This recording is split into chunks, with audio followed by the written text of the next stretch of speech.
It's been wonderful having you here, Madan, with all your questions in the audience for all the sessions. And I'm also quite curious about you. You're quite a prolific writer. You pen books on topics ranging from knowledge management and expat tales to African proverbs and news media. So, Madan, how do you do this? And to all of you, one I'm sorry to question. interrupt. I think Madan left and he's just joining the stage. Oh, okay. I think he's refreshing again. So then the question that I had for all of you, which is that, Yeah, actually, I'd like to add, I remember when I met Madan for the first time last year. And I tend to be a bit of show off when I meet such people. So I went and told him, Madan, do you know how many countries I have visited? And Madan asked me how many, and I told him, I visited 30 countries. And I asked, Madan had no reaction on his face, and I asked him, how many have you visited? He said, should be in the range of 110 to 125, but I don't remember. It's been some time. So, and it's incredible, the list of places he's visited in the world. And I think every rainforest in South America he's seen, and it's incredible. Yeah, we should maybe get the right number out of him. So yeah, hey, my video doesn't seem to be starting, but can you guys hear me? Yes. Okay, so while we figure out this video thing later, I don't know, the light keeps flashing. So maybe something from your side, you need to admit me or unmute me. That's why we can just check on that, because it was working earlier. Now it doesn't seem to be working. Anyway, you got a fantastic panel here. Thanks for your very kind introduction there, Sandeep and Pooja, both of you. I think I met Sandeep at this festival last year in the analog edition, perhaps. And good to see you, Pooja. So we have with us Rohit Bhargava, the founder of a company called The Non-Obvious Company. He also is the author of a book called Non-Obvious Trends. We have Sandeep Das, director of PwC and an author of the book called Hacks for Career and Life, and Prateek Raj, professor of strategy at IIM Bangalore, author of Evolution of Business and Markets. So my first question for each one of you is, we're all living in these times of the pandemic, and nobody could see this pandemic coming, I guess. So how did the pandemic overturn some of the theses in your book? Or conversely, which one did it support? For example, in the case of Rohit, did you ever think the pandemic was an obvious or a non-obvious trend, perhaps? Rohit, let's begin with you. Yeah. Well, first of all, thank you for the invitation. I'm very honored to be here, and I wish it was in person also. No, I think that what was interesting about the pandemic is it challenged us to think about how essential all of us were. And I don't know if this was very common in India, but in many places around the world, it became this question of how important are you? How important is the work that you do? Should it keep going? Should it stop? And for me, writing about trends and publishing a book about trends 2 months before a pandemic hit, the big question, which you just raised, is, did that make everything that you wrote about irrelevant? And actually what ended up happening is trends, at least the way I write about them, don't tend to be black or white issues. They tend to be scales. And what happened with many of the trends is that they started accelerating faster. So for example, I wrote about one trend that I called instant knowledge. The idea that we have access to now be able to get smarter about anything much more quickly. We just go online, we find the answer. I had a story I wrote about of an 8-year-old boy who went onto YouTube and taught himself how to drive. Pretty scary as a dad of boys, but that's the mentality. We can learn anything faster. And now that the pandemic hit and kids have to learn remotely, and we're getting better at doing remote learning and online school, virtual school, like that's accelerated. So sometimes that's what happens. And with many of the trends, that's what happened. It started to accelerate even faster. So Rohit, I'll go next till Madan comes in, and I completely resonate with that acceleration. I work a lot with millennials, and my next book is also on millennials. And one of the big career trends with millennials, especially this upcoming decade, I see is a lot of them will have multiple careers, which are potentially non-linear. So what I mean with that is, and Prateek teaches at my alma mater, so someone who say comes from an IMB, IIM Bangalore, potentially 3 years will join an e-commerce company, then 3 years will try their own startup, potentially work for an NGO, then go to a consulting firm, then become a professor like Prateek. So careers are just going to become very, very non-linear. And also, I think millennials will have multiple careers. So something for their say bank, which is in terms of primary career. There's something on the side, which is the secondary career, which could be creative arts, which could be a personal passion. So this is a long-term trend in terms of millennials having multiple non-linear careers, and definitely the impact of COVID, especially with a lot of people I speak to, is just building on what you're saying, is a lot of acceleration of this thinking. Given a lot of millennials are at home, not very happy, a little bit stressed mentally, some of them are having these hard conversations with themselves. Maybe conversations they would have had 2 years later, they are having now. So what is the multiple career I need to follow? What is the non-linearity? So that is definitely an acceleration I have seen. And I completely resonate with that instant knowledge part you mentioned, because a lot of millennials know that what they probably learn at business school or early place of work might not be fully relevant for them for what they need to succeed. And when you have this whole ed tech platforms, YouTube, everything available like this, a lot of millennials are accelerating post-COVID to build their knowledge deficit. So I completely resonate with you, and I would love to hear from Prateek what he has to add. So going back to the question of was this shock, the pandemic? I think as an economic historian, these kinds of shocks keep coming in history at all times. And I think Anil in the previous session talked about how we have been through the dot-com bubble, the Great Recession and so forth. And in that sense, these are disruptions, of course, and they will juggle the board a little bit. But broadly speaking, when it comes to fundamentals, the fundamental changes that have happened in the world economy, and especially in the Indian economy, still continue to be liberalization and the coming up of the internet. And that has been transforming our economy. And that's what is the chessboard today. And these small disruptions keep happening. I think that generally speaking, these disruptions have become much rarer over time. The world of 16th century or 17th century or even the early 20th century was a horrible time to live in. If we were instead living in 1930s instead of 2020s, I think it would not have been something we would have liked to be at. I think after 1950 until 2010, we were sort of in a much more stable kind of a world, and 2010s were probably less disruptive. And from that perspective, I feel that millennials are getting a bad deal right now. So it's a two-sided kind of a situation. So one of the interesting things I figured out was that it was because of the financial crisis that a lot of new startups came up in India, and the startup space became very, very dynamic, vibrant, because basically, including some of my own people from my alma mater at IIT Delhi, they basically said, we have nothing to lose, so just let's go and do some business. And they hit the jackpot. But for every successful entrepreneur, I have 9 other elements of IIT Delhi who might not be doing as well. And it would have been probably better off for them to have a career which was more steady and long-term. So it's a little bit of a complicated situation of the fact that this is a disruption, and it would mean a lot of innovative and interesting things would happen as a result of it. But we would have to think about a lot of things like stimulus, social safety net, support systems, what kind of opportunities, who is able to get in this situation. All of that would matter because it is a non-obvious kind of... so yes, the expectation that this kind of disruption might happen is not something very, very surprising. But it is definitely, how will the world now look? What will be the future for India? How will Indian businesses be able to, will they go behind or go ahead?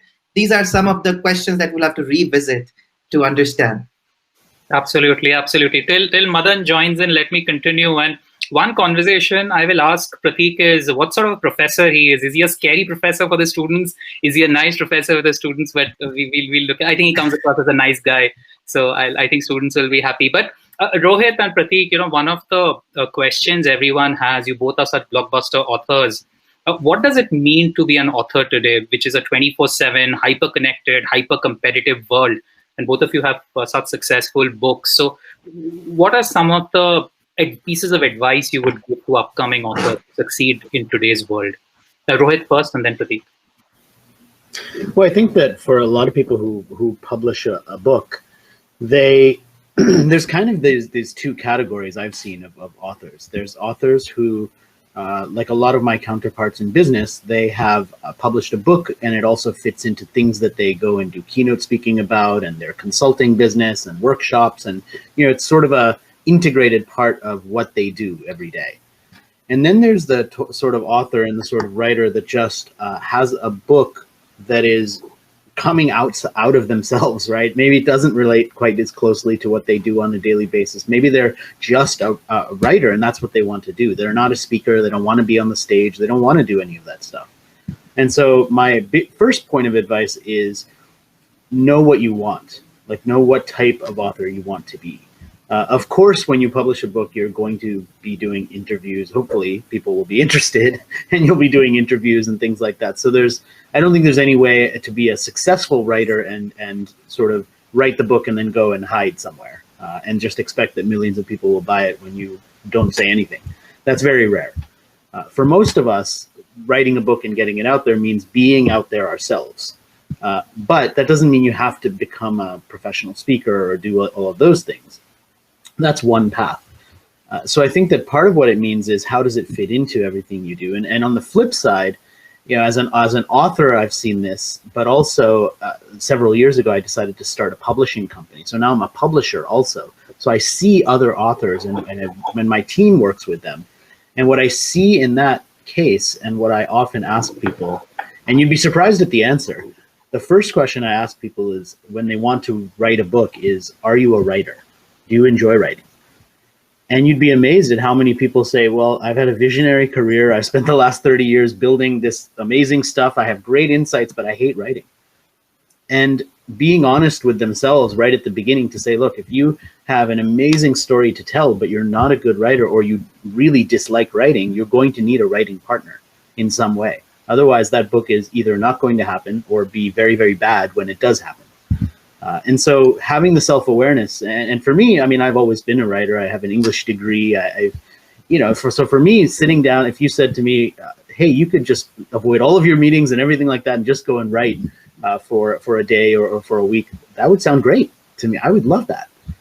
But not everybody's like that. So being honest with yourself about your relationship to writing, I think, is another big thing. Well, that's excellent. That's excellent. Prateek, would you like to add? So my case is a little different because I have not really yet published this book because it's an outcome of a lecture series that I teach at IIM Bangalore. So it's a PhD course that I teach to students, and these are the lecture notes of it. And it's been available on the internet, and thankfully, decent amount of people have been interested in these lecture notes. We are turning it into a MOOC as well. Okay. I have been approached by publishers in the past, but I have kind of said that let it be in public domain, and I'll probably work out a book version of it with a more interesting setup and everything when I get the time. But thankfully, working on a lecture note, which does take a lot of time and energy, writing a course, developing a course, but thankfully it has been read in the public domain. So that's been a kind of a nice and blissful thing to think about. Yeah. No, that's excellent, Prateek. And let me add two non-obvious points. I'm in now, but oh, Madan, you're back. Fantastic. Oh, good. Yeah. Which question are you on now? Sorry. So, Madan, I was just trying to do some self-publicity and learning from them what are the tips they would give to authors. So all over to you. Okay. Yeah. So my next question to you guys is, this is a very fast-moving world, obviously. So as authors, what are some challenges you face? Because it takes about 6 to 8 months to get a book out. So by the time you plan to get a book out, the world has changed, as we can see from this COVID crisis. That's number one. And number two, the digital world. There's so much stuff coming online, articles, PDFs, white papers. How do you compete with this torrent of information overload? Prateek, you want to start? So I think being an academic changes this dynamic a little bit more Because, for example, I have this empirical result that Dalit entrepreneurs tend to do worse in those industries where relationships matter much more. So you're much more likely, better off to be in an industry where you can be, all by yourself, or you're doing some sort of a very commodity-oriented business. And that's a result that I've had for the last 1 year. But it takes time to publish an academic paper. And having that PhD kind of a background, it means that I'm not kind of rushing to publish it anywhere. The story of Dalit entrepreneurs and the kind of problems they face, because I would rather like it to be peer reviewed and so forth. So the pace of getting something out is much slower in that sense. However, what happens is that as you're slowly gathering different types of evidences, so while I will not be able to publish a lot of books very frequently, but slowly, the kind of things and information and the facts that I collect, they will be so well vetted, not just by me, but by thousands of, a lot of academics who are very skeptical of these results, that ultimately what comes out is going to be a much more robust piece of work.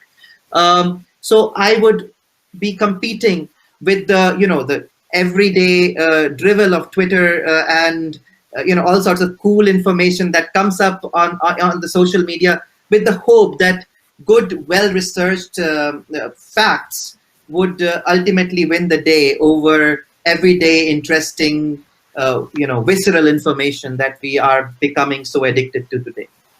So just to clarify, Prateek, you're saying there's a difference between academic business publishing and like Main Street business publishing, something like that? Yes, it is. So I guess it's partly, I don't know if it's about the dynamics of the industry, which is different, but just as an academic, you're far more cautious to publish something or write something, in contrast to probably if you are not an academic, because in that situation, you are happy to share your experiences, for example, and that's obviously very, very important. But as an academic, you want to make sure that it has been through a series of vettings that,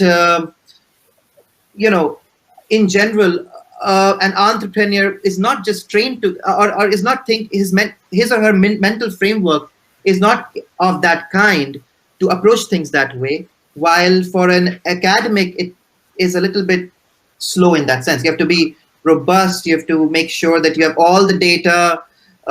So just today I was looking at a graph. So instead of getting that graph somewhere, I went there, I downloaded all the data, I did the correlation, figured out a regression, put in some controls to make sure that it does seem to hold to various kinds of tests that one can have. So it's a little bit of difference in how you just approach publication, that you're thinking of these thousands of critics rather than readers. So you care more about critics rather than readers in kind of an academic publishing setting. Thanks, Prateek. Let me turn now to Rohit. Rohit, you had a very interesting series of books, right? I mean, you had 7 editions of this book, The Non-Obvious Trends, and now it's going to stop or something. I mean, why is that happening? Any challenges you faced, or you got something bigger and better to write about in the future? Rohit? Yeah, I think, my favorite thing on a panel is when the people who are watching and listening get totally opposing perspectives.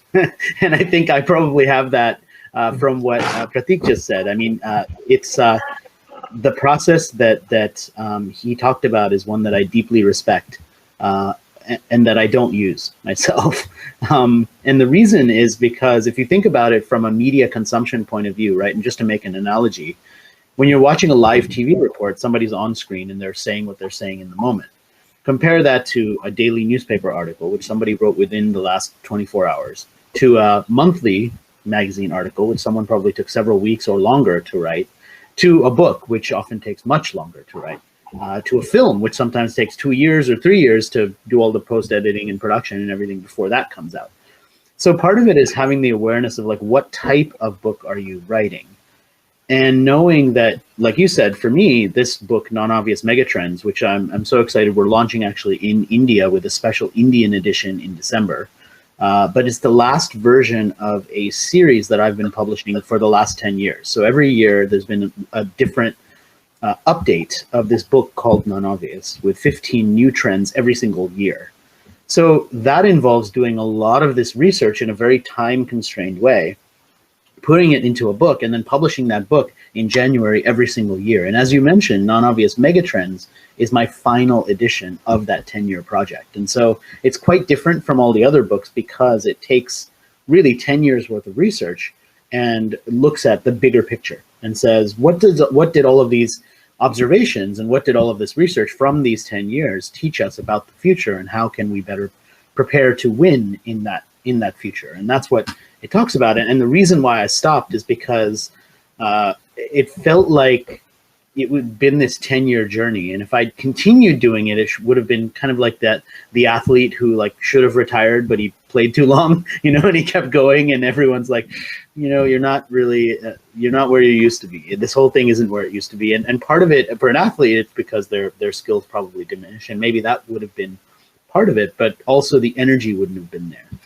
And so for me, instead of doing that, I actually announced a different project, and I've been doing different things. And I know we'll talk about that later, what the next projects are, the next books and all of that. But my pace for writing has been pretty accelerated. Like I've done in the last several years, I've done probably 2 books a year. And one of them has been this kind of deeply researched book about trends, the Non-Obvious series, and others have been more like quick guidebooks. So I wrote a guidebook on marketing. I wrote a guidebook on working virtually, which was started during the pandemic, written in 2 months, published 2 months later, and that's very fast. So I've done books on multiple levels. I mean, to some degree, Non-Obvious Megatrends is 10 years worth of effort in one book versus this virtual working guide, which was people just needed help on figuring out how to work virtually. And so that whole thing was written in a matter of weeks, much shorter, obviously, and designed just to be exactly what it's a guidebook. So it's like just what you need to know. Thanks, Rohit. So you're in New York right now as you speak? DC, yeah, Washington, DC. Oh, DC. Oh, wow. Thanks. I guess it's very early in the morning for you. Thank you so much for joining us. Not that early. It's 9 o'clock, so I would have been up. Oh, okay. Thank you. I don't feel so guilty anymore then. Yeah. Okay, yeah. Good. So let me turn that question to you now, Sandeep. The world is changing very fast. You've written about life hacks. Are any life hacks about resilience in your book? How to deal with pandemics? I guess not. So what challenges are you going to face as an author when you want to think of the next edition of your book? I think there just a second, Sandeep, 1 second. Madan, there's this button down next to the recording button, which is for the low definition mode. So it, maybe if you have less bandwidth, your video will still be seen. Do you want to try? Yeah, I just did that. Connection is fine. I got an awesome connection. I think it's just something with the browser setting, which got triggered off when I was playing around with the refresh. All right. Okay. Back. Fine. So I think, Madan, there are 2 changes I would like to speak about. One is in terms of, at least with my limited experience, what an author is supposed to be. I think writing is, and Rohit is an expert at this, writing I think is a 24/7 job in terms of managing not just the writing part, the whole ecosystem, managing social media, managing the various partnerships. A lot of business writers like me are exploring partnerships with tech platforms. So writing is like, if you're an author, it's like a politician or a movie star. The entire marketing is a 24/7 job. So I think those days about, let me write a really good book and then I'll market a bit, I think are not going to be valid anymore. You have to market yourself, sell yourself, explore new partnerships every day, every minute of your life. I think that's one big change I definitely see. And the second big change I definitely see is with respect to business writing is our competitors are, as authors, our competitors are no longer other authors, but our competitors are potentially Netflix. When Netflix comes up with a social dilemma or the Bad Boy Billionaire series, we're essentially competing with Netflix, and which means the way we also write has to be written in a movie format, bite-sized content, extremely engaging, so that it actually competes, in a season format, in an episode format, so that we start competing with that. I think these are 2 changes, at least I would see as an author coming up over the next few years. Thanks, Sandeep. Now, how about you, Prateek? In your case, what are some of the changes you're going to face as an author? So I think definitely coming up of social media changes how, as academics, we are engaging. So, for example, I do have a Twitter handle, and I remember just 4 or 5 years ago, being on Twitter was not really a good thing that academics would do. I mean, they thought that Twitter is not for them. But today, almost everyone is in academia tends to be on Twitter because they know that this is how their work is going to be consumed. So those traditional networks of through which people consumed information has completely changed. So you don't no longer go to Google Scholar to figure out what's the latest research on something. You basically go and search on Twitter to figure out and follow these academic influencers, for example, to figure out what's the latest research about. So that's the first change, is how you distribute research. Secondly, what has also changed is that there is a new set of influencers who have come into the fray. Once upon a time, the cost of printing or writing was very, very expensive. So my PhD thesis was pretty much on the earliest printing presses of Europe. So this is 15th and the 16th century, and I kind of just went through all sorts of books that were being published at that time. And the first original author that came out of Europe was not until so the printing press comes in 1450, and the first modern author, which means the contemporary author of that time, comes in around 1480, 1490. So for 30-40 years, basically, Europeans were reading these old books, which were written like 2,000 years ago. So that is how printing used to be. That is how book publication used to be. It was super slow. It would take you a lot of time to get an idea, get it published, get it distributed, etc., etc. But today it has been completely upended because you can convert your blog into a publication. You can so it's been printing has been democratized in a way that is completely. I mean, printing press itself was quite disruptive, but the internet is an entirely different kind of game altogether, which democratizes ideas in a very fundamentally different way of the kind that we have never seen before. And it's, it could be a great thing and it could be not so great thing. It depends on, it's a very complex matter.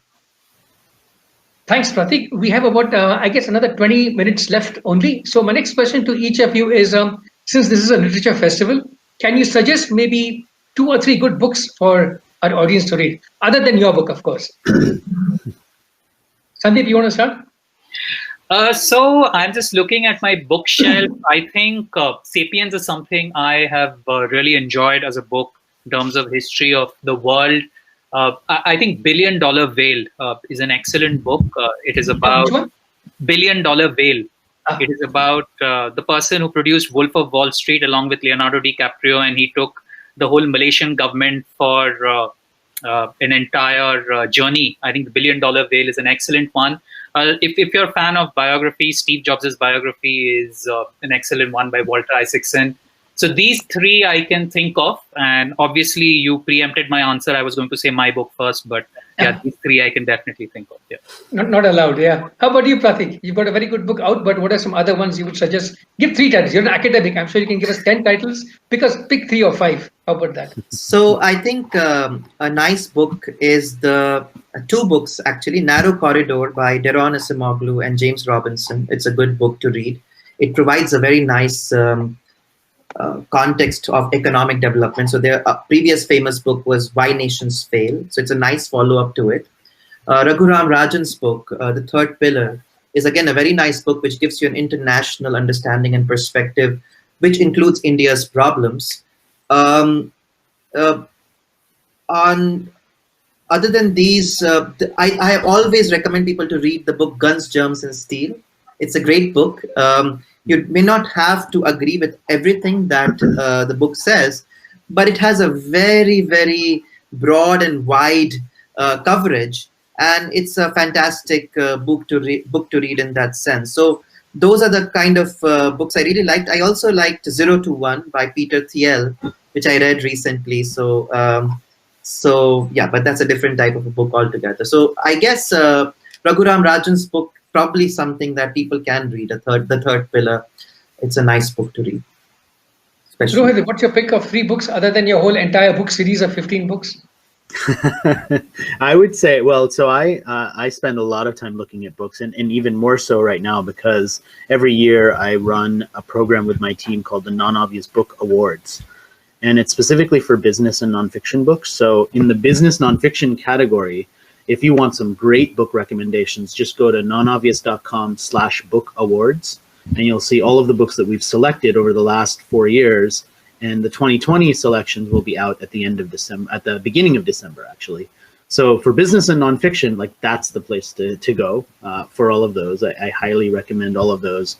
And we choose a long list and then a short list and then 5 winners every year in different categories. So the most original book, the most important book every year published. The other thing is every week I publish my newsletter and I select a book release of the week. And so nonobvious.com/subscribe. You can get that newsletter every Thursday. Thursday evening it will come in for you. Thursday morning for everybody in the US. And there I publish the most interesting stories of the week. So I gather the most interesting stories every single week. And then I also have a book release suggestion. And what I'm reading right now is, oh, hold on. Wait. This is what I'm reading right now. It's not a business book, but it's the Ballad. It's backwards, but it's the Ballad of the Whiskey Robber, which is an excellent book. It's been out for a few years. It's a fictional book.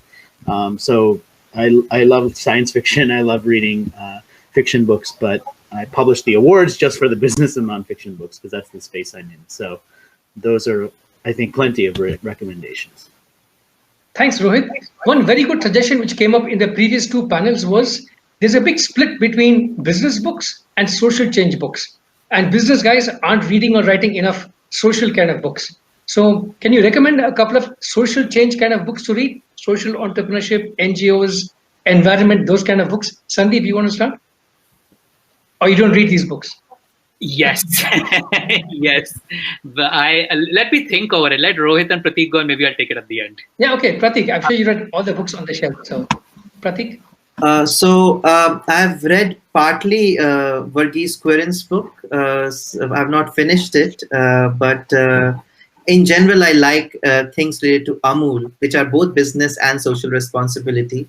So I've not really finished reading a full book on it, but I think that a lot of times Amul model and things related to cooperatives are part of my reading list in general. And I kind of, I think that's where I would go to. That reminds me, I should probably finish that book, though it's not with me because of the lockdown right now. So, okay. How about you, Rohit? You got any? The fact that you mentioned science fiction. Anything else you read in social fiction? Those kind of things. Yeah, it's not really social fiction, but there's a fantastic book called "Tell Us Who You Are." That I just interviewed the authors actually 2 weeks ago, Priya Volchi and Winona Guao. So they're 2 currently college students, but when they were both in high school, they started thinking about racial literacy and they realized that they weren't really getting taught racial literacy in school. So they decided that they would develop a curriculum for it, which they did. And then when they got into college, they took a year off and they traveled around the US to every one of the 50 states. And they basically just asked people about race and they interviewed them and then they published a book about it called Tell Us Who You Are, which came out last year. And it was just a really great example of 2 young people seeing a gap in their own education and deciding to fill it themselves. And that was kind of what we talked about in the show. And so you can actually, on my YouTube channel, just youtube.com/Rohit Bhargava, you can see that interview. It's like probably the last 2 weeks ago we did it, but they're a great story. I'll check out that website. Thanks. I'll check out that link. So it just reminds me of a small thing. Sorry, go on. Yeah. So I think Poor Economics by Abhijit Banerjee and Esther Duflo is a great book to read. It's not really about social entrepreneurship per se, but they talk a lot about the myth of entrepreneurship, that how entrepreneurship is not the magic formula, nor is microfinance. These are not solutions to the problems of a poor economy. And their recent book, The Good Economics for Hard Times, again, it's a great book to read.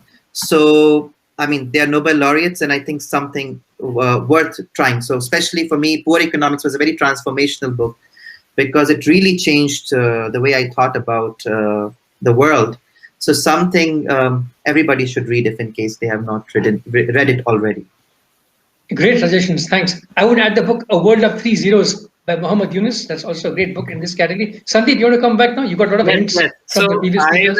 I add on to what Prateek is saying, and Richard Thaler, another Nobel Prize winner. The two books of Nudge and Misbehaving on how behavioral psychology can be used to drive public welfare and has been used across the world, I think is a fascinating read in terms of how simple, intuitive, commonsensical theories have improved the lives of millions of people across the world. So Nudge and Misbehaving, strongly recommend these two books. Great, thanks, Sandeep. I think we've got just another 10 minutes or so left. So my last question to each one of you is, everyone's been talking about the anxiety and the stress of working from home, these pandemic uncertainties. No one knows when the first wave, second wave is going to begin or end. No one knows when this vaccine is coming. These are very uncertain times. So what kinds of mindsets should people have to survive in an age of uncertainty? And how do you translate these mindsets onto skill sets? So let's begin with Rohit, mindset and skill set for an uncertain world. Rohit? I think the biggest thing is being willing to look at examples and lessons from the world outside of your own. So for many of us who work in business, that would be looking outside of your industry. If you work in the retail industry, look at what financial services is doing. If you work in healthcare, look at what travel is doing. And the more we challenge ourselves to look outside of what we narrowly see, the better ideas we can have and the more innovative we can be. And that's partially about looking outside your industry. And it's also partially about looking outside of yourself and your own interests. So one of the things that I often talk about when I do these corporate workshops and advise these leaders to do is read magazines that are not targeted at them. And I love magazines, like print magazines, not digital, not online, the print magazines, because when you pick up a magazine, like when I pick up a Vogue magazine, or something that is tailored towards fashionable women, I'm not fashionable or a woman. And so for me to pick that up, now I'm reading stories about things that I just are unfamiliar to me. I see celebrities that I've never heard of. I see products that I don't understand why they exist. And because I do that, I'm always challenging myself to get outside of my own perspective. And that's so important right now, because the more we rely on the algorithm and social media to deliver us what we read or what we watch, the less informed we become about the world outside of what we know. And I think that we have to choose to be more open-minded. We have to choose to look at, especially in my case, living in the US, I need to choose to look at media from outside of the US. Otherwise, I only have this single perspective of what's happening in the place that I live and nowhere else. And that's not enough. So to adapt to right now, that's my biggest tip for people. It's be more open-minded, choose media that's unusual. Choose to watch something that you otherwise wouldn't. Read things that aren't targeted towards you, because that's what allows you to be what one of my favorite quotes from Isaac Asimov, the great science fiction writer, is when people asked him, how does he consume information? He said, I'm not a speed reader, I'm a speed understander. And I think that when you do these things, when you have these habits, you can become a speed understander. And that's really, to me, the most valuable thing you can have to prepare for the future. That's a brilliant insight, Rohit. Everyone talks about think outside the box, but you're saying to think out of the box, you need to read out of the box also. That's a brilliant insight. How about you, Prateek? What would you add to this discussion so far? Mindset and skill set for an uncertain world. So I think the most important mindset, I mean, reading outside of what you regularly read and getting out of echo chamber is obviously very, very important. But I think one of the things that a lot of times, especially young people coming often from marginalized backgrounds, they don't do is that they don't ask for help. And asking for help is a very powerful thing. And I think sometimes people just feel that, people, entrepreneurs or academics, they are living in these giant towers and it's very hard for to reach to them. But the truth is, with, a digital world, and you are an email away or a tweet away or a direct message away from many people. And so as long as you're sincere and in asking for help or some advice, you will get advice from places and people that you hardly can expect that you will do. So I think that's something which is that a lot of people need to know, that there are much more people who are willing to help than they imagine in a disruptive time. And secondly, obviously, there is no substitute to skill building. So if in case you are, and probably jumping from one skill to another is probably not a great thing to do. If you have invested in a skill set and it seems to have a future, you should continue to build and hone that skill. Of course, you have to constantly evaluate whether it's important in a new world. But skill building and asking for help more is very important, I think, in general.